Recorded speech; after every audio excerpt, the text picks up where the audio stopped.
Capítulo 72. Aviso, no soy propietario de My Hero Academia ni de Fat_Stay Night.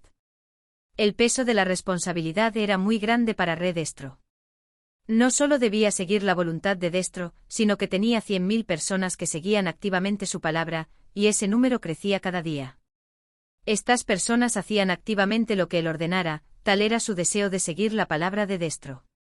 Por eso su anterior encuentro con Rin Tosaka había sido costoso, no solo por el daño que ella había causado y el dinero que había tomado.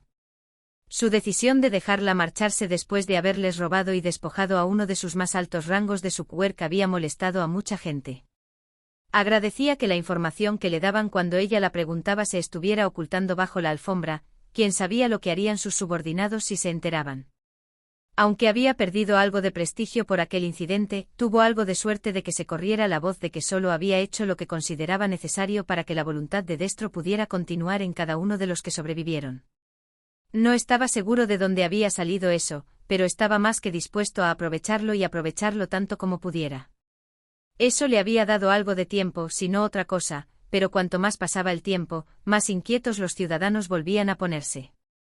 No se estaba avanzando nada hacia su objetivo final y no habían actuado en situaciones que les habrían beneficiado mucho. La clave en mente había sido cuando la chica de la Liga de Villanos estaba siendo trasladada a otra instalación. Gracias a sus contactos y a la recopilación de información, habían podido conocer el camino que seguían, el tiempo, la cantidad de personal involucrado y mucho más. Tener a un criminal tan conocido en sus garras les habría dado un poder que podrían haber ejercido. A pesar de tener toda esta información, habían decidido activamente no hacer nada. Una vez más, empezaron a formarse grietas y a surgir preguntas. Por mucho que les dijera que no era el momento adecuado, había quienes empezaban a dudar.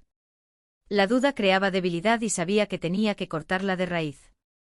Cuanto más tiempo pasaran sin hacer nada, mayores se extendían las dudas. Solo haría falta que una persona se marchara para que las compuertas se abrieran de verdad. Si alguien se marchara y contara a los medios lo que estaba ocurriendo en la ciudad de Ika, bueno, probablemente podrían mantenerlo oculto, pero eso generaría preguntas. Así que había tomado algunas decisiones y actuado en consecuencia.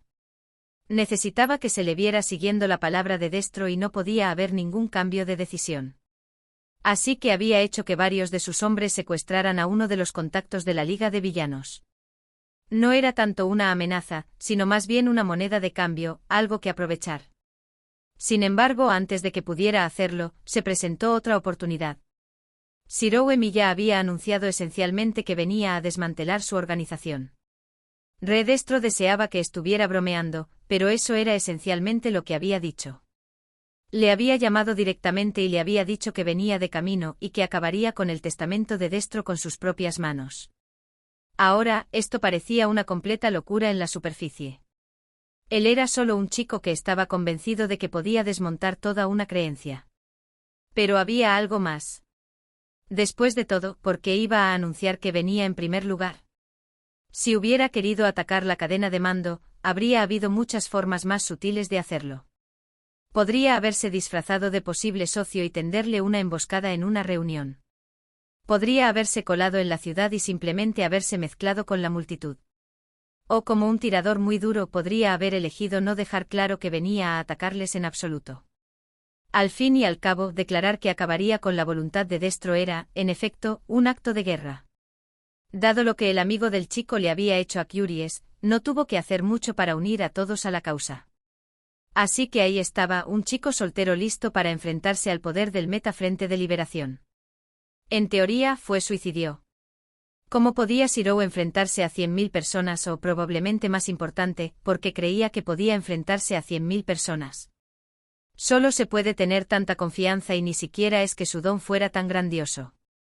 Aunque hubiera forzado su cuerpo para poder utilizar su creación de armas, el cuerpo solo podía soportar hasta cierto punto. La arrogancia solo podía llegar hasta cierto punto. Al final no importaba. Lo único que importa es que al final de cuentas, fueron los habitantes de la ciudad de Ika quienes entregaron a Shirou a las autoridades tras haberlo llevado ante la justicia solo con su fuerza. Sin héroes, sin vigilantes, solo gente común usando sus propias fortalezas para derribar a un enemigo del país. Esa era la voluntad de Destro. Y así sería. Shirou rebotó contra el asfalto, enderezándose rápidamente al frenar en seco. Se frotó la barbilla con el dorso de la mano mientras Byakuya seguía en su mano, mirando fijamente al grupo frente a él e intentando averiguar qué era lo que le había impactado.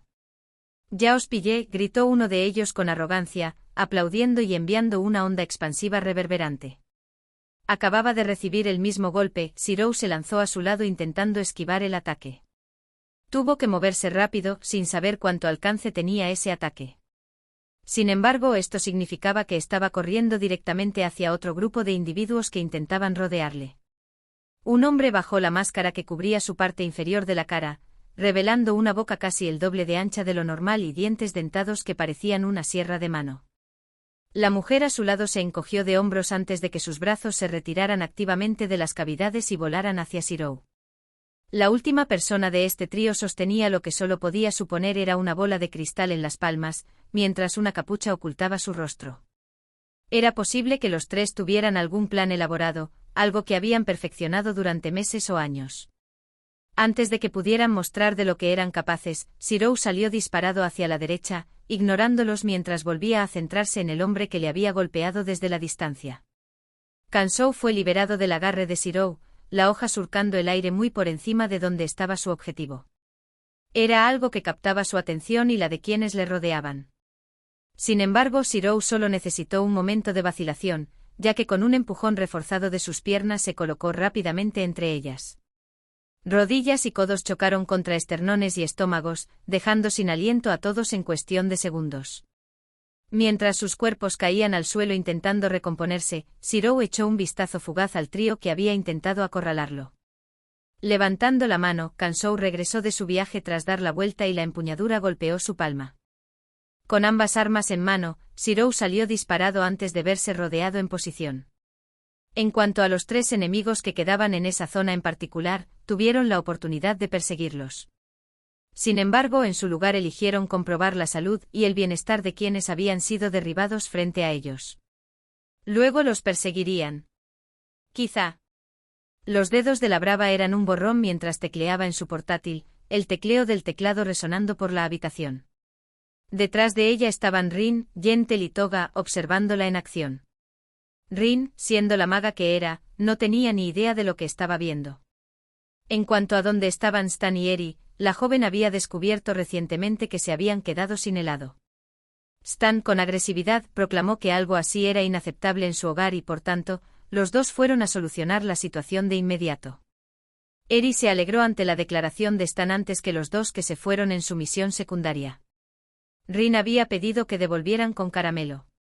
¿Qué intentas conseguir?, preguntó Toga, sintiendo la necesidad de intervenir. Una ciudad del tamaño de Deika tendría cámaras por todas partes, dijo la brava, sin apartar la vista de la pantalla. Shirou preguntó si era capaz de hackear las grabaciones de seguridad de algunas de las cámaras más destacadas, como las de la estación de tren. Llegamos a la conclusión de que para evitar problemas, alguien está usando su QWERTY para evitar que las imágenes sean vistas por fuentes externas o, de forma más primitiva, simplemente están usando imágenes de otro día. En cualquier caso, si quieren justificar sus creencias, tendrían que mostrar al mundo de lo que son capaces para grabar las imágenes y elegir lo que mostrar. Si consigo acceder al sistema actual donde simplemente muestra a civiles cotidianos atacando a Shirou, y lo muestra en un enlace anónimo a la policía o a algunas agencias de héroes, entonces todo lo relacionado con este grupo se desmoronaría rápidamente. Rin asintió, mostrando que definitivamente había entendido todo lo que había dicho la diminuta mujer. «Tu genio no conoce límites, la brava», exclamó Gentle, abriendo los brazos. Mientras tanto, Toga entendía exactamente lo que la brava estaba diciendo. Cuando ella y la Liga se dedicaron a entrar en bancos y destruir propiedad pública, ni siquiera se molestaron en esconderse de las grabaciones de seguridad. Tener a alguien que hackeara el sistema y evitara ser visto siempre fue una opción teórica, pero querían lo contrario, querían ser vistos. Querían no mostrar miedo y, en consecuencia, sembrar terror entre los espectadores. No había necesidad de esconderse. Estos tipos, en cambio, ocultaban lo que estaba pasando en ese mismo momento con la idea de que, cuando tuvieran éxito, podrían alterar las imágenes para mostrar solo lo positivo, ocultando los daños causados.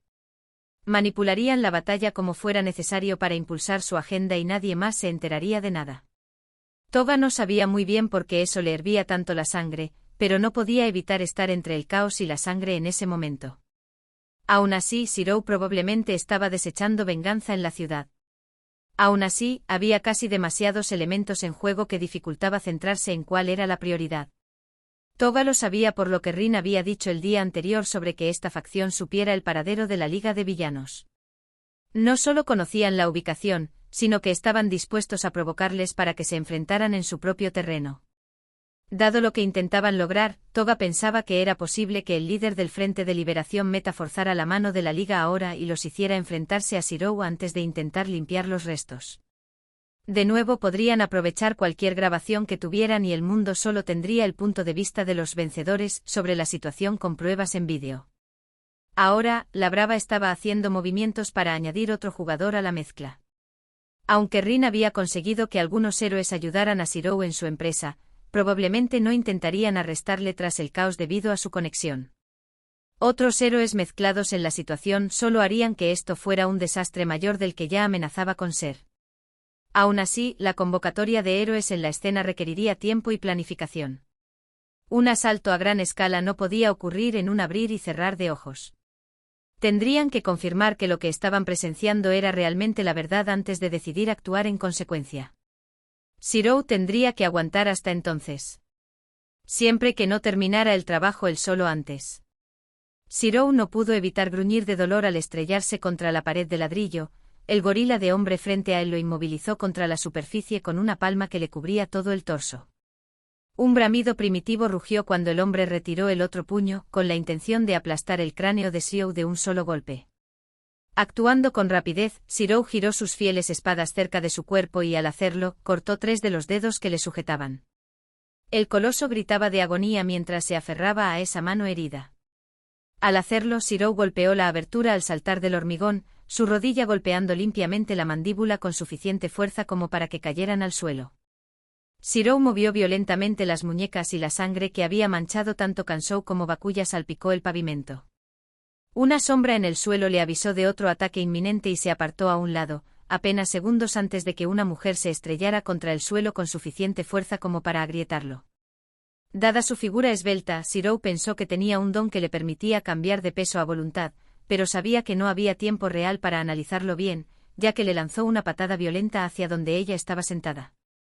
Parecía que su pregunta inicial era correcta, ya que su patada conectó en su guardia y a pesar de que sus extremidades estaban reforzadas, apenas se echó hacia atrás ante el golpe. Saltando lejos de la pared, Shirou atravesó Kansou con suficiente fuerza para que la hoja quedara clavada hasta la empuñadura en la pared.